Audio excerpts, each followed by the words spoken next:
any good tree will be seen or will be known by its fruits. Amen. कोई भी अच्छा पेड़ उसके फलों से जाना जाता है कि ये अच्छा है.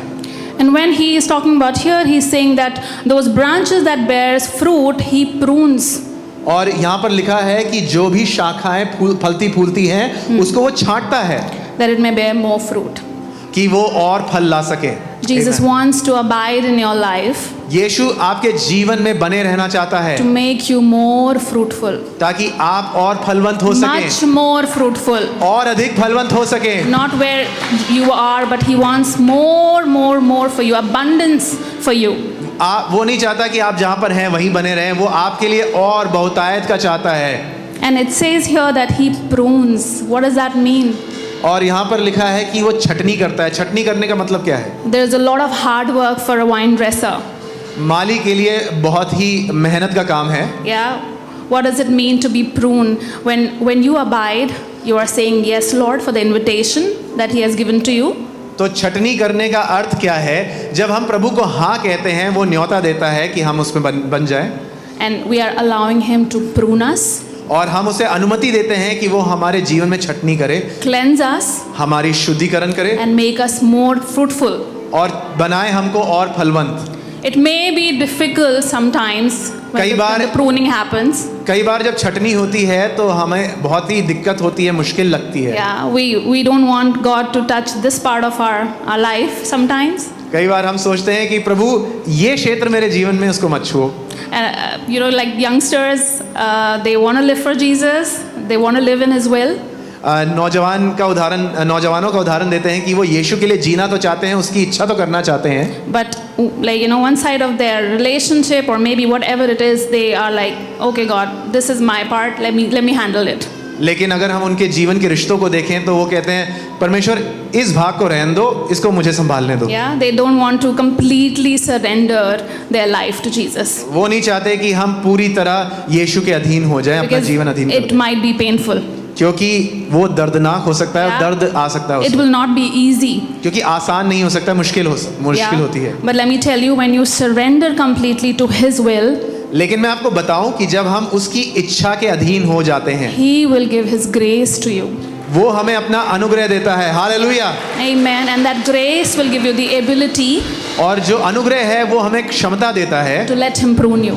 कि हम उसमें बने रहें, बढ़ते रहें. To let Him work in your life. कि वो हमें छटनी करे और हमारे जीवन में काम करे. Seeing the example here, when the vine dresser is pruning, he is picking up things, picking up dry leaves or things that are, on the way of the fruit.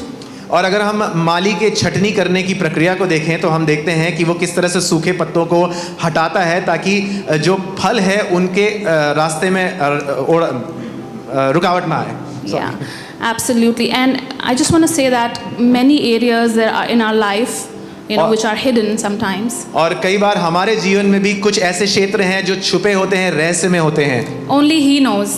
सिर्फ यीशु जानता है. Yeah, superficially we would be like, okay, hallelujah, praise the Lord. हाँ, बाहर में तो हम शायद hallelujah आराधना करते हुए प्रेज द लॉर्ड करते हैं. But He knows the hidden secrets of our hearts, the intents, the motives of our heart and how we are living our life actually. लेकिन वो जानता है हमारे जीवन के रहस्यों को कि हमारे छुपे हुए मकसद क्या हैं, क्यों हम ये जीवन जी रहे हैं. It can be bondages as well of sin. पाप के बंधन भी हो सकते हैं हमारे जीवन में. Addictions. या फिर आदतें. Right? And you want to come out of it, but you're not able to. ऐसी लतें जिससे हम बाहर आना चाहते हैं लेकिन हम आ नहीं पाते. What is going to help you? तो इन लतों से बाहर आने के लिए मदद क्या कर सकता है हमारी? It's abiding in Him which is going to help you. Abiding in His word is going to help you. यीशु मसीह में बने रहना, उसके वचन में बने रहना, ठहरे रहना, वही मदद कर सकता है हमारी लतों से बाहर निकलने की. When you are going to abide in Him, He is going to prune you, He is going to wash you, He is going to cleanse you, remove everything from your life which is not good for you. और जब हम यीशु में बने रहते हैं तो वो हमारी छटनी करता है, वो हमारी सफाई करता है और वो हमारे जीवन में उन बातों को रहने नहीं देता जो हमारे लिए अच्छी नहीं है, भली नहीं है. And no matter you are bearing fruits, और आप फल भी ला रहे हो तब भी, But when he does the pruning, you are going to produce more fruit. That means that person who is not bearing fruit, but it is that person is in Christ.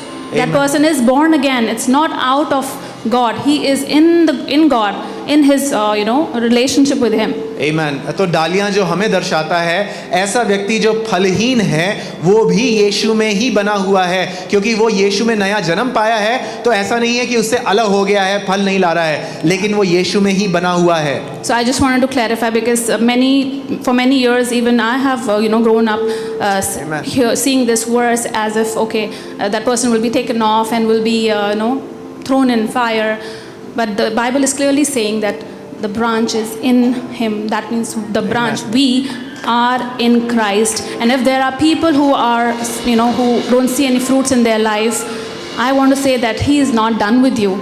Amen. He is working in you. Hallelujah. The Holy Spirit, the work that the Holy Spirit has started in you, He is going to finish it. He is going to do it for you. Amen. Amen. और मैं भी इस गलत फहमी में कई साल तक रही कि जो शाखा फल नहीं लाती है, यीशु मसीह शायद उसको नरक की भट्टी में डाल देता होगा, लेकिन नहीं, ऐसा नहीं है। यीशु मसीह आपको बहुत प्यार करता है और आपके साथ उसने अभी तक हार नहीं मानी है। वो आपके जीवन में और फल लाना चाहता है, क्योंकि आप उसमें बने हुए हैं।